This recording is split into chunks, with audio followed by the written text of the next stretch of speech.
12 महीने शिवरात्रि आती है। अगर आप दिन रात मेहनत कर रहे हैं, पूरा परिश्रम कर रहे हैं और सफलता नहीं मिल रही, तो लाल मिट्टी के शिवलिंग की पूजन किसी भी एक शिवरात्रि पर करें, उस होती चली जाएगी। शिव महापुराण की कथा में विद्येश्वर संहिता में लिखा है, जब एक लोटा जल लेकर कोई भगवान शंकर के मंदिर में जाकर शिव जी को जल समर्पित करना प्रारंभ करता है तो उसके अंदर एक अलग से तेज उत्पन्न होने लगता है और उसकी वाणी भी धीरे धीरे सिद्ध होने लगती है, वो बल उसके अंतर्गत अपने आप आने लगता है। इसलिए सारी समस्या का हल, जम के बोलो जरा, सारी समस्या का हल बोल बम का नारा है, श्री शिवाय। शिव को चढ़ाया गया वो एक लोटा जल हमें शक्ति उत्पन्न करता है, शंकर को चढ़ाया गया वो एक लोटा जल हमें बल उत्पन्न करता है, शिव जी को चढ़ाया गया वो एक लोटा जल हमारे जीवन में ऊर्जा उत्पन्न करता है। और कितनी ऊर्जा है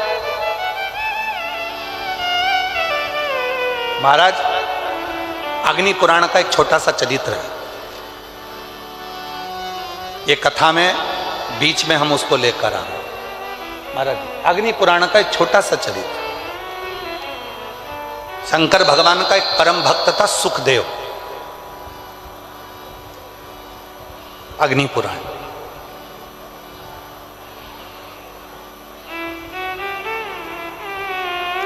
गीता प्रेस गोरखपुर की अग्नि पुराण 292 नंबर पृष्ठ का ये संवाद है महाराज। सुखदेव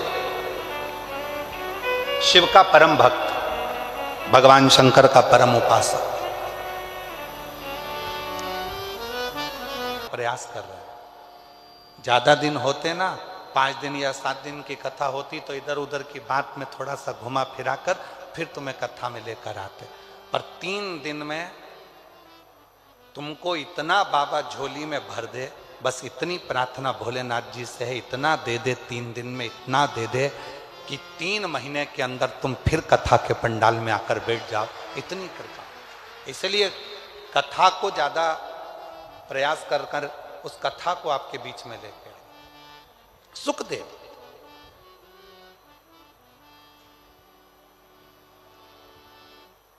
ताऊ, काका, काकी, ताई, ताऊ के बच्चे, काका के बच्चे सब थे। सुखदेव की मां पिता के मरने के बाद मन विचलित होता था, मन विचलित। किससे? सुखदेव, उसका नियम था शिव जी के मंदिर में जाकर 1 लोटा जल चढ़ाना, मंदिर की झाड़ू लगाना, पोछा लगाना। आप में से कई मेरी बहनें हैं, कई मेरी जीजियां हैं, कई मेरे जीजा हैं, कई मेरी बेटियां, बेटा हैं, कई माताएं, पिता यहाँ बैठे हैं जो शंकर जी के मंदिर में जाकर झाड़ू लगाते हैं तो दूसरा व्यक्ति आकर हंसता है, क्यों? पंडित जी है तो सही, झाड़ू लगा लेंगे, सेवादार लगा तो है, झाड़ू लगा लेगा, पोछा लगा लेगा। तुम क्यों मंदिर में सफाई करते हो? तुम क्यों मंदिर में झाड़ू लगाते हो? तुम क्यों मंदिर में जाकर पोछा झाड़ू करते हो? किसी से कुछ मत कहो, ताना देने वाले को ताना देने दो, गाली देने वाले को गाली देने दो, अपशब्द कहने वाले को अपशब्द कहने दो। आग लगे बस्ती में, अपन रहो मस्ती में। क्या किसको रोइए, चादर तान के सोइए। किसको किसको रोगे?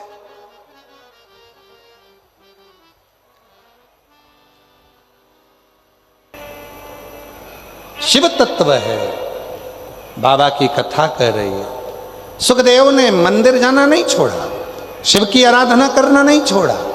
परिवार के लोग ताना देते, हंसते, गालियां देते, आड़ा टेढ़ा कहते, ये कोई होता है? अपशब्द कहते, बहुत कहते। और याद रखना, ताना देने वाले, गाली देने वाले, अपशब्द कहने वाले दूसरे नहीं होते हैं, पहले अपने ही होते हैं,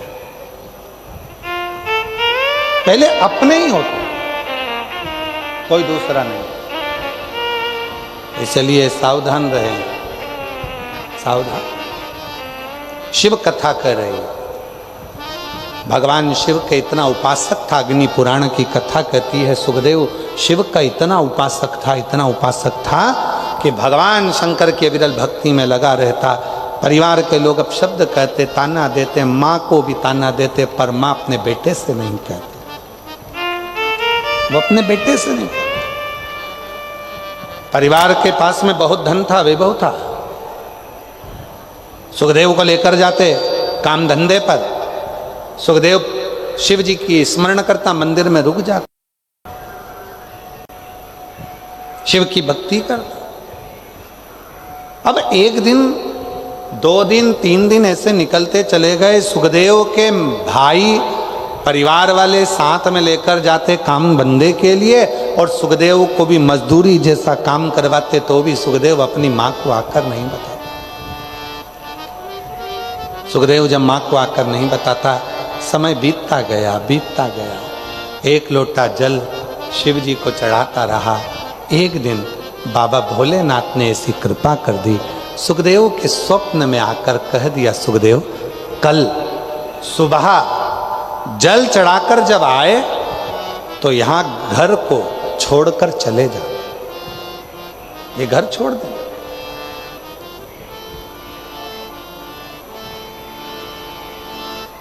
इस घर को छोड़ दे तू। सुखदेव घबरा गया। सुखदेव का नियम था शिव जी को जल चढ़ाकर उस जल को लेकर आकर अपने घर के लोगों को देना, पर घर का परिवार का कोई सदस्य उस जल को नहीं पीता था। सुखदेव वो जल ले जाकर माँ को दे देता था, माँ उस पात्र को लेकर रख देती थी। जल लेने के बाद जो जल बचता था, सुखदेव की माँ आखिरी में उस जल को पी लेती थी, पात्र रखा रहता। समय बीतता गया। सुखदेव ने पूरे परिवार से कहा कि भोले बाबा ने रात्रि को स्वप्न में आकर कहा है कि ये मकान ध्वस्त हो जाएगा, ये घर टूट जाएगा, तुम सब छोड़कर चले जाओ। सारे परिवार वाले हंसने लगे, अरे तू तो बावरा है, तू तो पागल है, तू तो मूर्ख है, शंकर जी की भक्ति में लगा रहता है, काम धंधा कुछ सोचता नहीं है, दिन भर बस यही तेरे मन में होता है। परिवार के लोगों ने माना नहीं, पर माँ ने स्वीकार कर लिया। माँ ने कहा, बेटा क्या हो गया? माँ, शिव जी ने कहा है कि घर छोड़ दे। परिवार के लोगों को कह दिया, पर कोई छोड़ने को तैयार नहीं। माँ ने कहा, चल अपन दोनों चलते हैं। सुबह के समय पर सुखदेव ने माता को साथ लिया और तुरंत घर छोड़कर बाहर निकला ही था। निकलने के थोड़ी दूर बाद सुखदेव पुनः एक मंदिर को देखता है, और मंदिर को देखकर याद आया कि मेरा पानी का लोटा तो घर रह गया।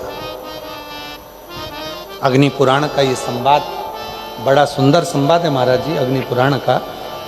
इसमें एक भक्त के पात्र के जल के पात्र की भी महत्वता बताई। जल के पात्र चले गया, दौड़कर गया, जो पानी का लोटा रखा था, पात्र रखा था, उसको लेकर आया। जैसे ही पानी का लोटा लेकर पहुंचा, थोड़ी देर बाद घर पूरा की पूरा ध्वस्त हो गया, जमीन में गिर गया, पूरा की पूरा जल में मग्न हो गया और पूरा घर डूब गया। जैसे ही डूबा, नेत्रों से जल बहने लगा सुखदेव के। सुखदेव, अग्नि पुराण कहती है, जो भगवान शिव को जल चढ़ाने वाला भक्त होता है, शिव उस भक्त को बचाने के लिए अपना सर्वस्व न्यौछावर कर देते हैं। ऐसे देवाधिदेव महादेव। बोल बम का नारा है, अच्छी जम के बोलो जरा, बोल बम का नारा है, हर हर महादेव शिव है। और कितनी बड़ी कृपा, जब तक शंकर जी के चढ़ाने वाले लोटा भी घर के अंदर था, तब तक उस घर का एक अंश भी भूमि पर नहीं गिरा। जैसे ही लोटा बाहर निकला और वो घर भी पृथ्वी पर गिर गया। शिव महापुराण की कथा कहती है, कभी अपने अंदर ये अहंकार उत्पन्न मत करना कि मैं चला रहा हूँ, मैं कर रहा हूँ, मैं करा रहा हूँ। शिव महापुराण की कथा कहती है वो तो कहीं ना कहीं कोई भक्त आपके परिवार में, कोई शंकर जी को एक लोटा जल चढ़ाने वाला कोई शिव भक्त आपके परिवार में, आपके घर में रहता है।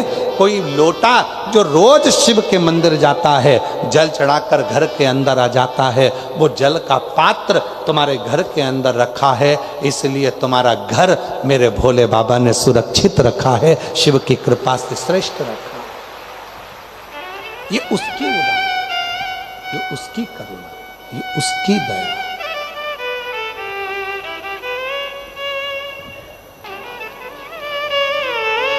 शिव कृपा। स्कंद पुराण का अवंतिका खंड का पृष्ठ संख्या 721 गीता प्रेस गोरखपुर का स्कंद पुराण कह रहा है। स्कंद पुराण की कथा कर रही है, भगवान शंकर के पास इंद्रदेव गए और जाकर निवेदन करा, ये कनक दानव नहीं मरता। शिव जी की पूजन का वृतांत स्वयं शिव कह रहे हैं, स्वयं शिव। 3 शिवलिंग है, थोड़ा ध्यान दीजिएगा कथा में। जो बेटा बेटी कहते हैं कि मुझे सफलता नहीं मिल रही, जो दुनिया के लोग कहते हैं मैं असफल हो रहा हूं, मुझे सफलता नहीं मिल रही, 3 शिवलिंग का वर्णन किया गया। पहले नंबर पर है लाल मट्टी के शिवलिंग का। जब हम पार्थिव लिंग का निर्माण करते हैं, 12 महीने शिवरात्रि आती है, अगर आप दिन रात मेहनत कर रहे हैं, पूरा परिश्रम कर रहे हैं और सफलता नहीं मिल रही, तो लाल मिट्टी के शिवलिंग की पूजन किसी भी एक शिवरात्रि पर करें, उससे सफलता मिलती है। दूसरे नंबर पर मक्खन का शिवलिंग, ताजा ताजा माखन तैयार कर कर उसका शिवलिंग बनाकर उसकी आराधना। माखन के शिवलिंग की पूजन किसने करी थी? तो कोई आपसे पूछे तो कहना स्वयं इंद्र ने, स्वयं कुबेर ने, स्वयं माता लक्ष्मी ने, स्वयं माता लक्ष्मी, स्वयं कुबेर ने, स्वयं इंद्र ने माखन के शिवलिंग की आराधना करी, मक्खन के शिवलिंग की साधना करी, शिवलिंग का निर्माण कर कर उसका पूजन कर कर उसका विसर्जन। और तीसरे नंबर पर आता है बेलपत्र चंदन के शिवलिंग का पूजन। जब शरीर में कोई बड़ी बीमारी आ जाती है, डॉक्टर ने कह दिया कि शरीर में गठान आ गई है और वो गठान गल नहीं रही, डॉक्टर शंकर का एक रूप होते हैं। शिव महापुराण में डॉक्टर को शिव कहा गया। डॉक्टर को दिखाओ, जांच कराओ, दवाइयां बोले तो दवाइयां खाओ, जांचे बोले तो जांचे कराओ। साथ में डॉक्टर अपना काम करे, तुम अपना काम करो। कहीं बेलपत्री का यदि कोई पेड़ मान लो सूख गया और कोई पेड़ सूखा हुआ है, और वो सूखे हुए पेड़ की अगर कोई लकड़ी मिल जाए, उस लकड़ी को घिस घिस कर उसका चंदन इकट्ठा करो, चंदन से शिवलिंग का निर्माण करो, शिवलिंग का निर्माण कर कर उस शिवलिंग की पूजन आराधना करने के बाद एक पात्र के अंदर उसी चंदन के शिवलिंग का विसर्जन कर दो। विसर्जन करे हुए उस चंदन को अपनी नाभि से ऊपर के भाग में, मतलब वक्षस्थल पर, और ये मस्तक से पीछे के भाग में थोड़ा सा उस चंदन का लेपन करना प्रारंभ करो। कितनी भी गठान बढ़ गई हो, चाहे बच्चादानी में बड़ी हो, चेस्ट में बड़ी हो, चाहे ब्रेन ट्यूमर हो गया हो, धीरे धीरे वो गठान गलना प्रारंभ हो जाती है और वो गठान पूरी समाप्त हो जाती है। बेलपत्र का शिवलिंग, मक्खन का शिवलिंग और लाल मट्टी का शिवलिंग, ये दोनों शिवलिंग, तीनों शिवलिंग प्रखर हो। ये 3 शिवलिंग की बड़ी प्रखरता हो। 3 शिवलिंगों का स्मरण किया। इंद्र ने कहा कि ये कनक दानव के प्राण नहीं छूट रहे, क्या करा जाए। भगवान शंकर ने पूजन आराधना, शिव की साधना स्वयं शिव बताया, स्वयं शंकर ने। और इंद्र ने फिर कनक दानव का संहार कर दिया। और तेरी कृपा बिना न हिले एक भी अणु, लेते हैं श्वास तेरी कृपा से तनु तनु। बखान क्या करूं मैं राखों के ढेर का, चपटी बहुत में खजाना कुबेर का। शिव कथा कहती है शिवलिंग की पूजन इंद्र ने करना प्रारंभ करी, और जब इंद्र ने शंकर भगवान की पूजन करना प्रारंभ करी, शिव ने ऐसा तप बल इंद्र में बढ़ा दिया कि कनक दानव का संहार हो गया। पर कनक दानव तो मर गया, पर कनक दानव का पिता अंधकासुर क्रोध में लाल हो गया और शिव जी से युद्ध करने के लिए आ गया। भगवान देवादिदेव महादेव से युद्ध करने, भगवान शंकर ने उस अंधकासुर पर क्रोध करा। क्रोध करते से ही शिवजी के मस्तक से पसीने की बूंद पृथ्वी पर गिर गई।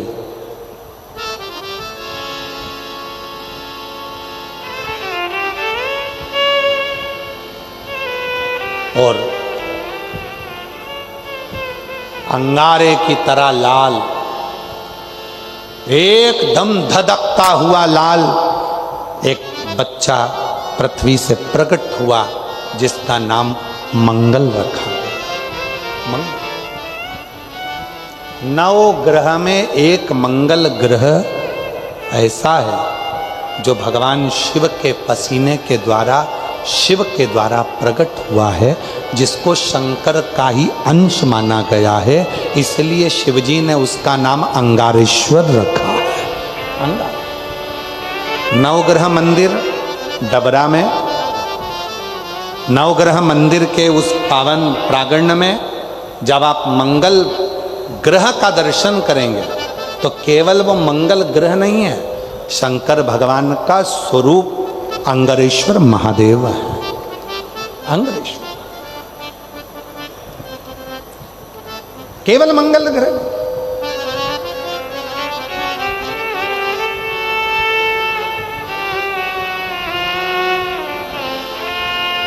कितनी कृपा करी है शिव जी ने, जो डबरा में नवग्रह में नवग्रह देवता अपने अपने परिवार के समेत यहां पर विराजमान, और कितनी कृपा करी है भगवान भोलेनाथ ने स्वयं मंगल ग्रह उन नवग्रह देवता के जो सेनापति के रूप में विराजित हो रहे।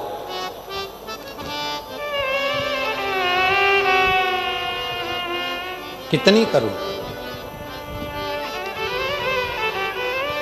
बोलंगारेश्वर महादेव की। शिव महापुराण की कथा कहती है, अंधक जब पृथ्वी से बालक ने जन्म लिया, मंगल ग्रह प्रकट हुए, मंगल बालक प्रकट हुआ। वो छोटा सा बालक यहाँ वहाँ भ्रमण कर रहा था, पूरा शरीर लाल था, तेज पुंज था, शिव का अंश स्वरूप था, अंगारे की तरह धधकता हुआ लाल स्वरूप था। कौन उसको गोदी में ले, कौन इतने धधकते हुए अंगारे को गोदी में ले रो रहा था, बिलख रहा था। तब भगवान शिव ने उस बालक को, मंगल को अपनी गोदी में लेकर उसके मस्तक पर हाथ रखकर कहा, सुन मंगल, तो ग्रहों का सेनापति रहेगा, सुख देना तेरा कार्य रहेगा, हर कार्य में मंगलता तू प्रदान करेगा। शिव महापुराण की कथा कहती है, कोई लड़का कोई लड़की 24 साल 25 साल 30 साल 26 साल 28 साल 35 साल 42 साल का भी हो गया, शादी नहीं हो रही, विवाह नहीं हो रहा, संबंध नहीं आ रहे, एक काम करना प्रारंभ कर दो। कोई व्यक्ति एक दुकान खोलता है, बंद करता है, दूसरी दुकान खोलता है, बंद करता है, बार बार माल भरता है, उसको सफलता ही नहीं मिलती, बहुत प्रयास कर लिया, सफलता नहीं मिल रही है, दुकान बदल बदल कर देख लिया, काम बदल बदल कर देख लिया, आखिरी में वहीं की वहीं शून्य पर आकर खड़ा हो जाता है। कोई व्यक्ति मकान को बनाने का सोचता है, बनता ही नहीं है, बहुत प्रयास करता है। तो उसके लिए कहा गया, मंगलवार के दिन यदि मंगलवार के दिन चतुर्थी तिथि पड़े और उस दिन भगवान शंकर को एक लाल चंदन का चावल का दाना और एक सफेद चावल का दाना, एक लाल पुष्प, एक सफेद पुष्प और 2 लोटा जल शिव जी को एक साथ यदि समर्पित किया जाए, अंगारेश्वर महादेव का नाम लेकर केवल 2 या 3, और यदि आप लोगों कहें कि गुरुजी आप कहाँ से बोल रहे हैं तो फिर निवेदन करेंगे, स्कंद पुराण का अवंती का खंड, गीता प्रेस गोरखपुर की स्कंद पुराण लाओ, पृष्ठ संख्या 721 में लिखा हुआ है, मंगलवार के दिन चतुर्थी पढ़ने पर जो शिव जी को 3, 5 या 7 मंगलवार, चतुर्थी का संगम यदि मंगलवार के दिन हो और यदि शिव जी को लाल चावल, सफेद चावल, लाल पुष्प, श्वेत पुष्प और 2 लोटा जल जब शिव को दोनों हाथों से समर्पित करता है तो उसका मंगल अपने आप सुख देना प्रारंभ कर देता है, उसका कार्य सफल होता ही है, उसका कार्य सफल होगा, उसको फल प्राप्त होगा, उसको फल मिलने लगे। लोग कहते गुरुजी 35 साल की हो गई शादी नहीं हो रही, 25 साल की हो गई शादी नहीं हो रहा, संबंध नहीं आ रहा। मंगलवार के दिन चतुर्थी पड़े, उस दिन एक लाल चंदन का चावल, एक दाना चावल का, एक दाना सफेद चावल का और एक लाल चावल का दाना लेकर जाओ, 2 पुष्प लेकर जाओ, 2 लोटे जल लेकर जाओ, शिव जी को पहले चावल समर्पित करो, पुष्प समर्पित करो, फिर धीरे धीरे दोनों लोटे से जल से उसको चढ़ाना प्रारंभ करें। शिव को बड़े भाव से जब जल चढ़ाएंगे, 2-3 मंगलवार यदि चतुर्थी जुड़े हुए मंगलवार में, मतलब मंगलवार की चतुर्थी पढ़ना चाहिए, चतुर्थी के दिन मंगलवार पढ़ना चाहिए, जो जुड़े हुए समय पर कर लेता है, बाबा देवाधिदेव महादेव की कृपा से ऐसा हो ही नहीं सकता कि उसका विवाह ना हो, विवाह होता जरूर है और कार्य में उन्नति जरूर होती है, सफलता जरूर। शुभ कार्य, शिव कथा कर रही है, भगवान शंकर का संवाद। एक बिंदुक नाम का ब्राह्मण जिनकी धर्म पत्नी का नाम चंचुला देवी, प्राण छूटने के बाद प्रेत योनि में पड़ गया था, मोक्ष नहीं हो रहा था।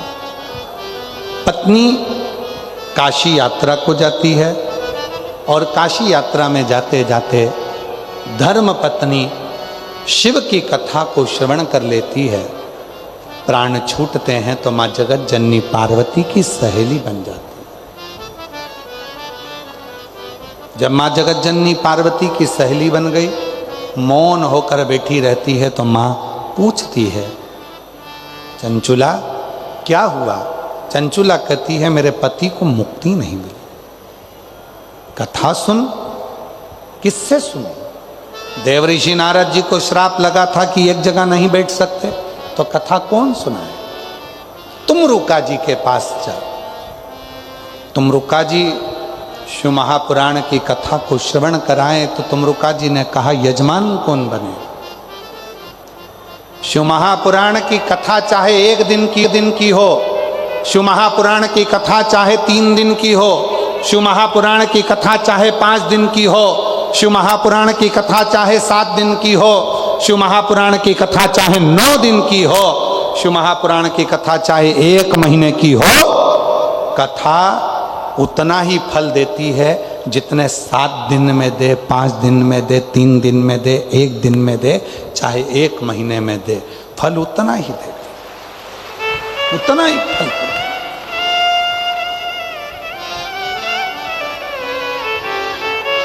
कल कथा की कौन सा दिन रहेगा? परसों समापन है तो कल क्या कहलाएगी? जम के बोलो, जम के। शिवरात्रि। तो कल कथा की क्या रहेगी? शिवरात्रि।